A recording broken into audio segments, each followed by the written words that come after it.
Bonjour à tous et bienvenue à l'épisode 11 du Tom Talks. Hello! Bonjour Olivia, bonjour Fanny. Salut Thomas.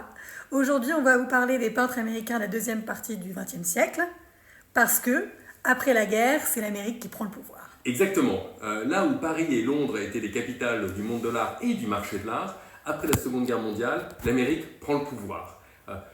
Pour plusieurs faits, notamment parce qu'il y a de nombreux artistes, architectes, designers qui quittent l'Europe pendant la guerre et qui trouvent refuge aux États-Unis. Et ensuite, très rapidement, on tombe dans la guerre froide avec la Russie et l'Amérique est très motivée pour reprendre le pouvoir. Non seulement dans l'industrie, dans la conquête spatiale, mais également dans l'art. Et avec une volonté féroce de créer un art américain. Ce qui n'existait pas jusqu'alors. Il n'y avait Si, pas vraiment ils d'art existaient, américain. Il y avait déjà des artistes comme Homer, Hopper et d'autres qui avaient produit au 19e et 20e siècle. Mais là, on parle d'un mouvement vraiment 100% américain qui coupe les racines avec l'Europe. Les expressionnistes abstraits se retrouvent ensemble sur comment exprimer un sentiment basé uniquement sur l'abstraction. Donc là, c'est l'émotion qui est au cœur de la représentation. Exactement. Au cœur du sujet, Exactement. au cœur de... Mais l'émotion de l'échange. sans sujet, donc sans expérience au préalable, sans reconnaissance d'un objet, et notamment un artiste qu'on a déjà vu lors de l'épisode 1 des Tom Talks, Barnett Newman.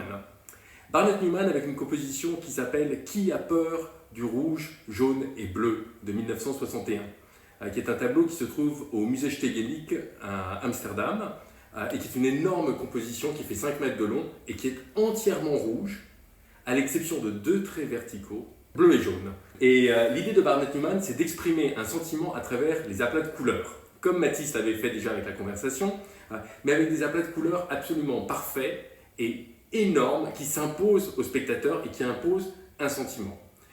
Très souvent, lorsqu'on visite des musées où on voit l'art abstrait, on entend les parents qui disent « mon enfant aurait pu faire ça ». C'est d'une facilité déconcertante.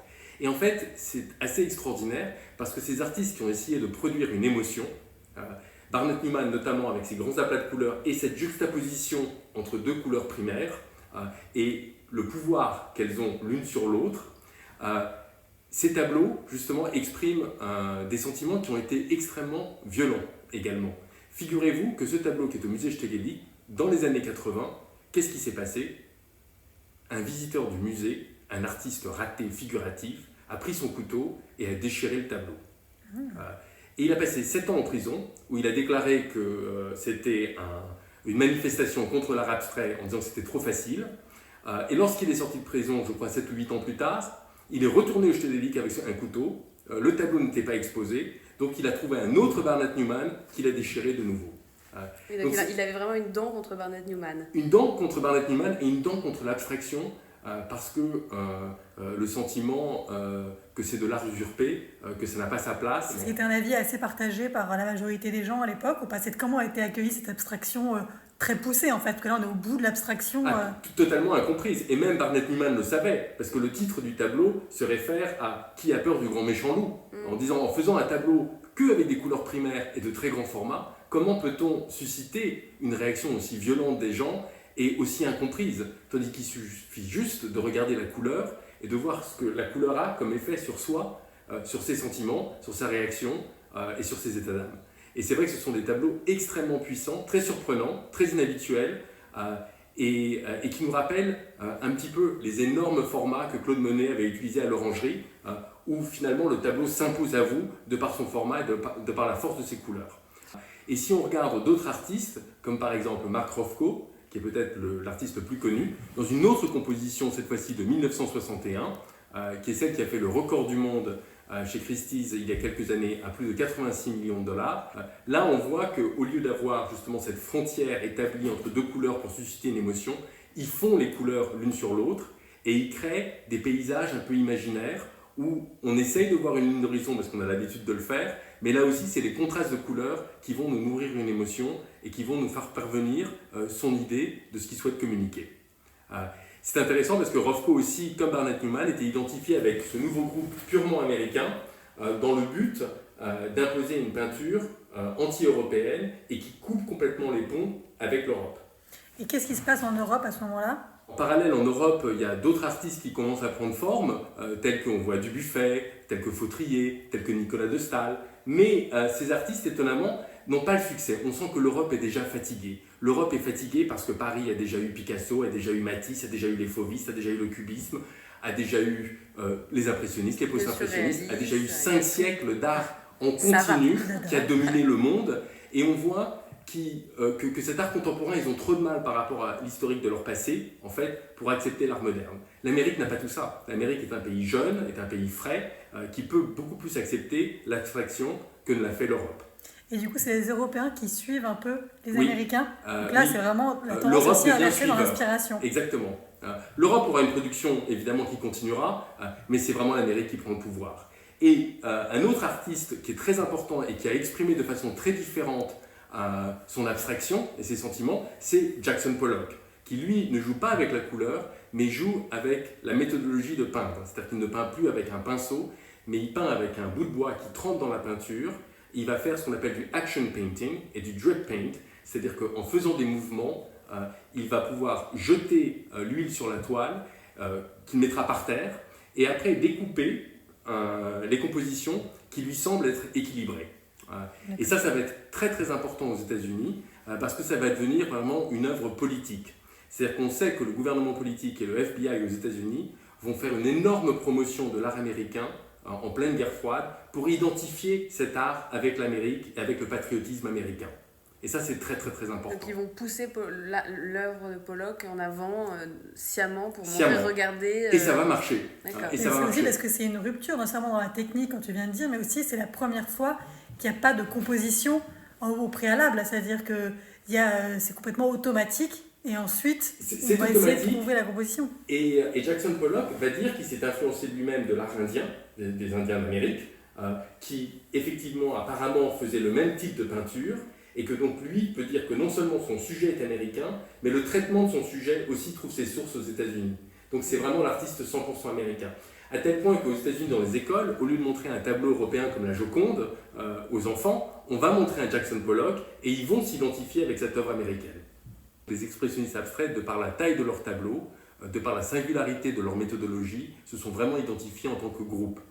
Et c'était un groupe soutenu par le gouvernement américain et soutenu par le patriotisme américain, qui dans les années 40 et 50 était très très fort, a pu s'imposer sur le monde. Avec beaucoup de controverses, certes, parce que les gens ne comprenaient pas cette abstraction et ne comprenaient pas la taille de ces tableaux, et on a vu même jusque dans les années 80, avec cette agression au musée Stehlik, qui a une vraie difficulté à accepter cet art, mais petit à petit, elle s'impose. Elle s'impose au détriment du sujet, en fait, parce que le sujet disparaît complètement. Et là, on a un phénomène assez extraordinaire, c'est qu'on a deux artistes, qui est un couple qui vit ensemble, qui sont Jasper Johns et Robert Rauschenberg, et les deux vont arrêter le mouvement et vont ouvrir la porte aux années 60, et notamment au pop art. Donc ils sont dissidents, ils arrivent comme vraiment dissidents du mouvement. Dissidents volontaires, absolument dissidents volontaires, et on purpose, ils le font exprès. Pour critiquer justement, pour critiquer et en réaction à ce mouvement. Alors c'est étonnant parce qu'en réagissant contre le mouvement des expressionnistes abstraits, qu'est-ce qu'ils font ? Retour à la figuration. Retour à la figuration, mais d'une certaine manière, ils sacralisent les expressionnistes abstraits parce qu'ils réagissent contre un mouvement, et en réagissant contre, ils l'affirment ce mouvement. Et que font-ils ? Ils font deux choses différentes. D'un côté, il y a Robert Rauschenberg avec son fameux lit, où il réintroduit le sujet dans la peinture, mais il ne peint pas le sujet. Il le crée, il l'utilise en utilisant son lit personnel, en disant on peut réintroduire un sujet, et si on veut exprimer quelque chose de personnel, autant utiliser un objet très personnel comme le lit dans lequel je dors. Mais il est aussi conscient du courant patriotique, et il dit regardez mon lit, il a une couverture en patchwork qui ça aussi est très américain, est un symbole reconnaissable de tous comme l'Amérique, et par-dessus son lit il va faire du drip paint à la Pollock pour se moquer de Jackson Pollock et de dire je te défie pour te dire que mon tableau et mon œuvre, le lit, est tout aussi personnel et tout aussi expressionniste que tes tableaux à toi. Et le lit, en le mettant contre le mur et en le mettant à la verticale, on enlève sa fonction. Un lit, c'est horizontal, et du coup, ça devient œuvre d'art.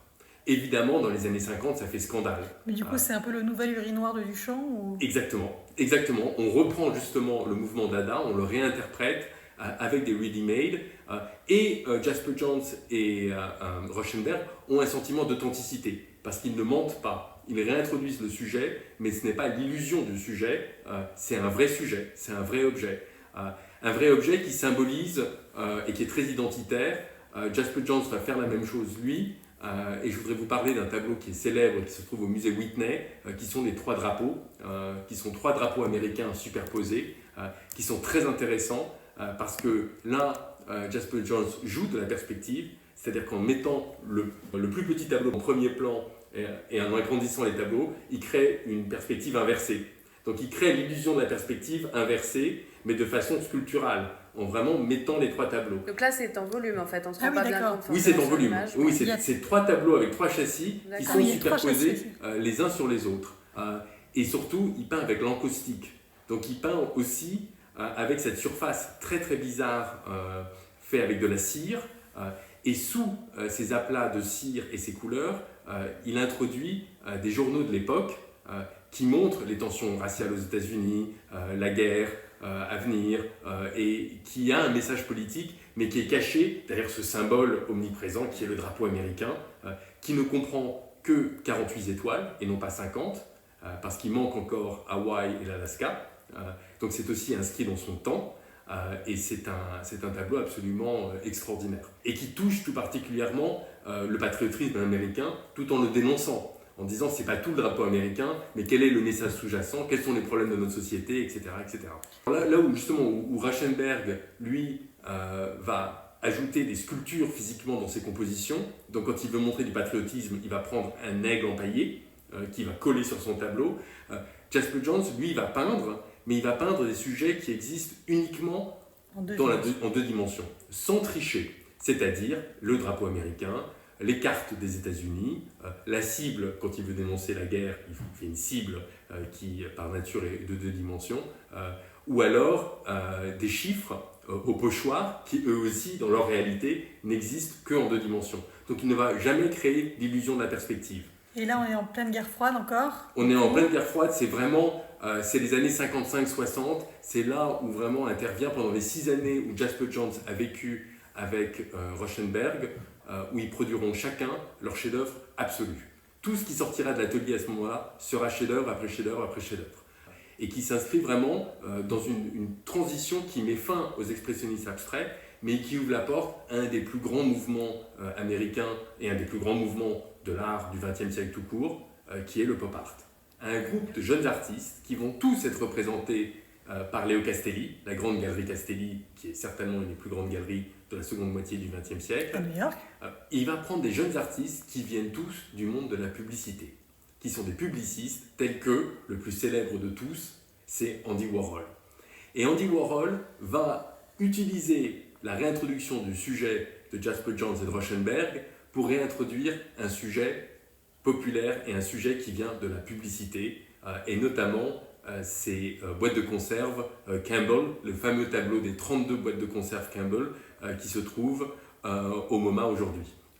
Et pourquoi c'est important ? Parce qu'en fait, il va chercher la popularité dans ces sujets et décide de choisir un sujet que tout le monde comprend, que tout le monde connaît, et il va d'une certaine manière célébrer, mais en même temps décrier la consommation aux États-Unis qui est en train d'arriver, les publicités, le coca, l'excès, le dollar, et en faisant des répétitions, il va un peu répéter ce que l'on voit dans les supermarchés, des centaines de boîtes de conserve empilées les unes les autres avec des goûts différents, mais toujours la même enseigne, toujours le même symbole. Et il va utiliser un mécanisme mécanique, en fait, du third screen, de reproduction.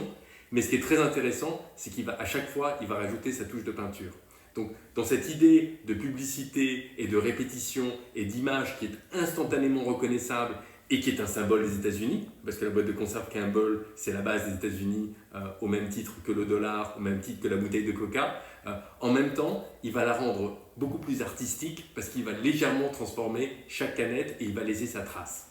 Alors on parle beaucoup d'Andy Warhol et de sa consommation, de sa célébration de la consommation américaine tout en la décriant en même temps, mais il y a d'autres sujets que Andy Warhol peint et parfois on les oublie ces autres sujets.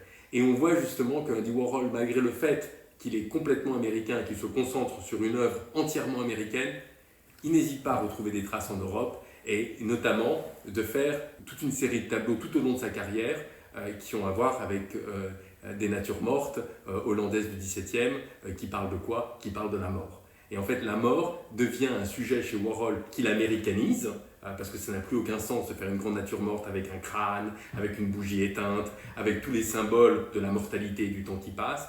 Lui va utiliser les sujets que toute l'Amérique connaît, c'est-à-dire la chaise électrique, le car crash, l'accident de voiture, le Marilyn Monroe qui s'est suicidé, Jackie Kennedy qui a perdu son mari, qui a été assassiné au début des années 60, voire même Liz Taylor, qui était très malade dans les années 60 et qui s'en est bien sorti.